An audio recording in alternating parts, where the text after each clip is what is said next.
Hey everyone, Cody Hayes here, and I'd like to welcome you to part three as we look at, a brief introduction to the Bible and the Bible from a perspective of a historian. And we left off with the notion of how, as this course is going to be taught from the perspective of a historian, it can certainly lead to where history and faith will collide. But continuing forward, because this class is being taught from the perspective of a historian, there is going to be some scholarly opinion.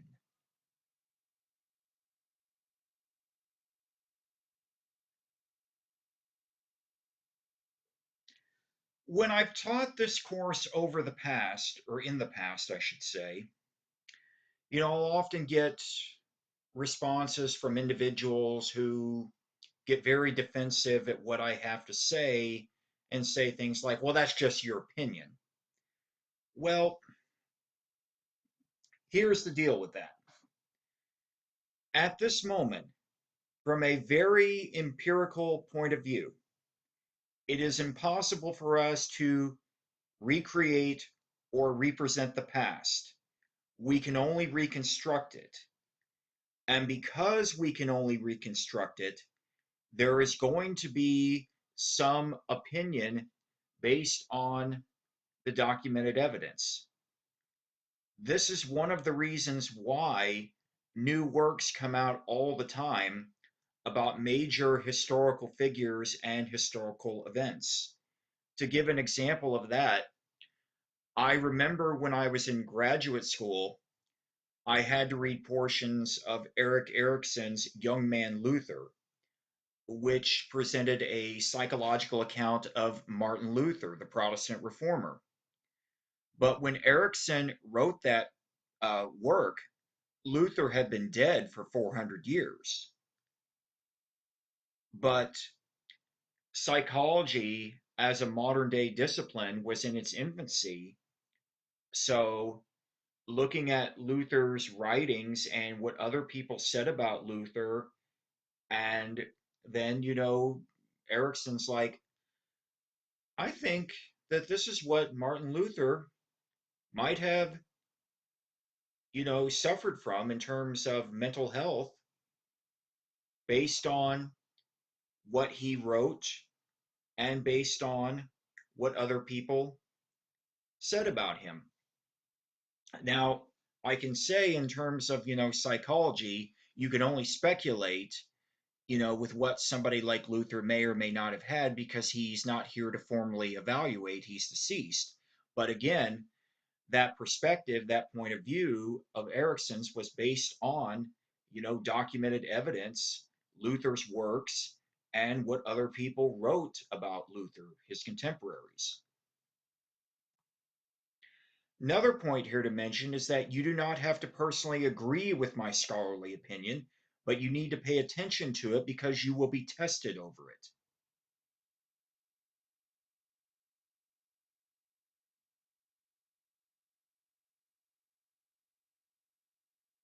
it. Again, you don't have to personally agree with me. I'm not here to try to convert you. I'm just here to give out the information. But you do need to pay attention to my scholarly opinion because you are going to be tested over it. If you want to challenge my scholarly opinion, you can, but your challenge must be based within the documented evidence and it must show some critical thought.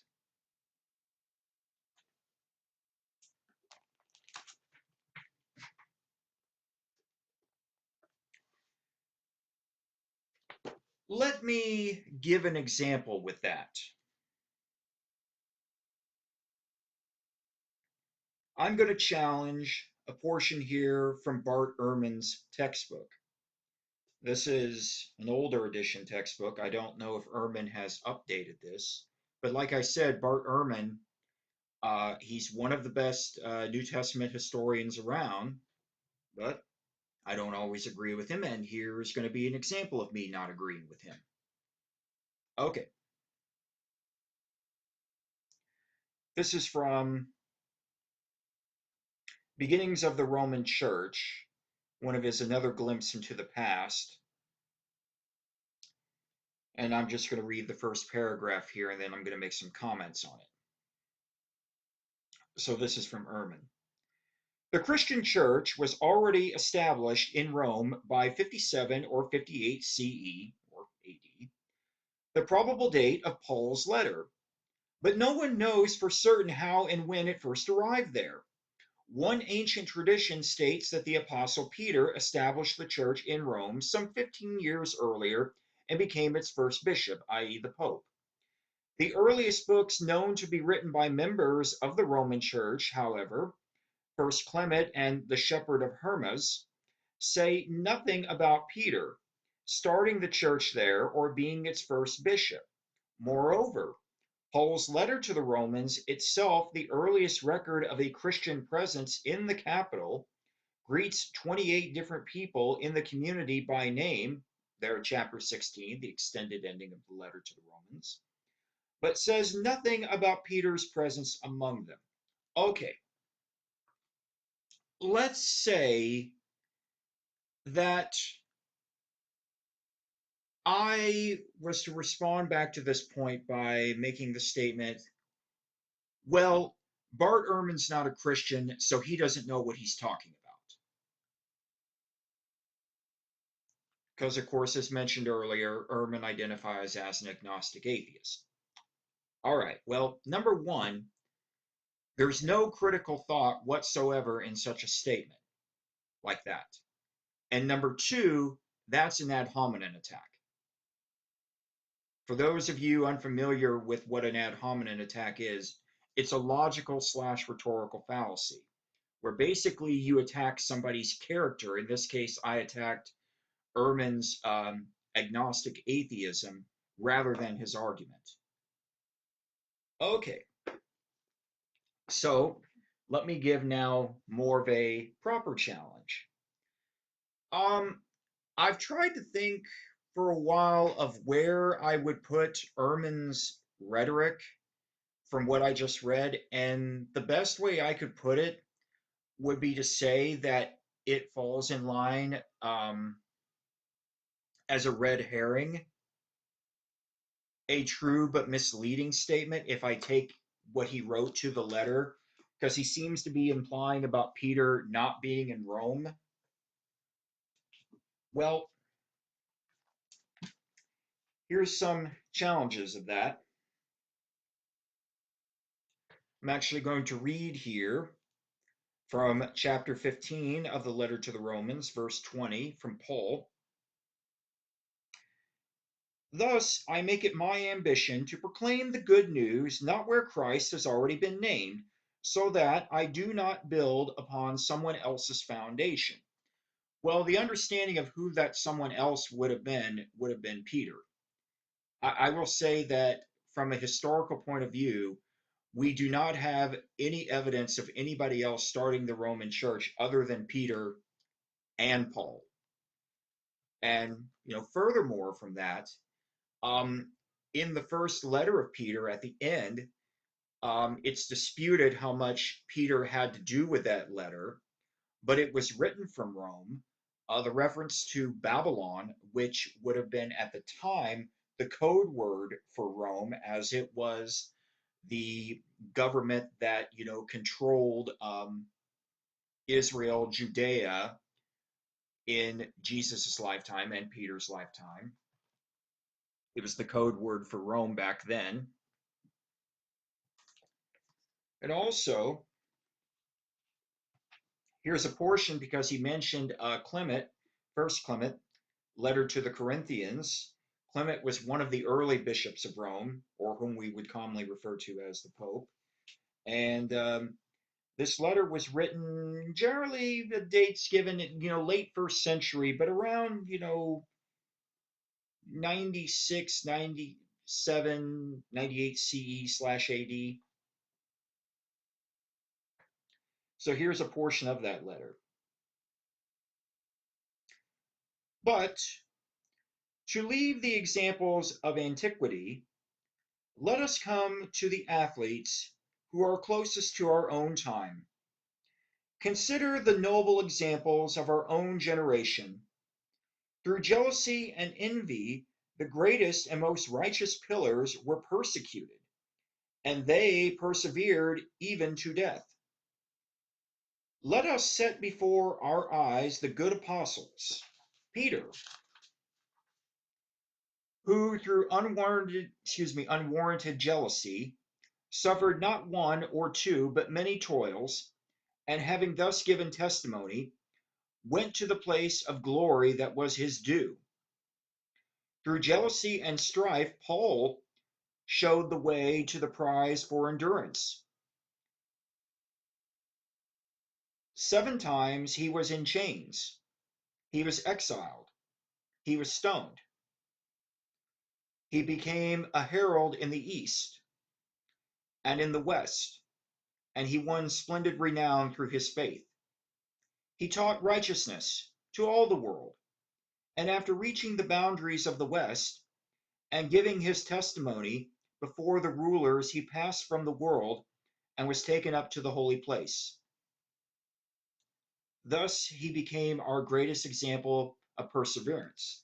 Now, I'll state that Clement doesn't refer to Peter in the literal manner that Ehrman wrote that I read, but he certainly references him, being there in Rome, just along as he does with Paul.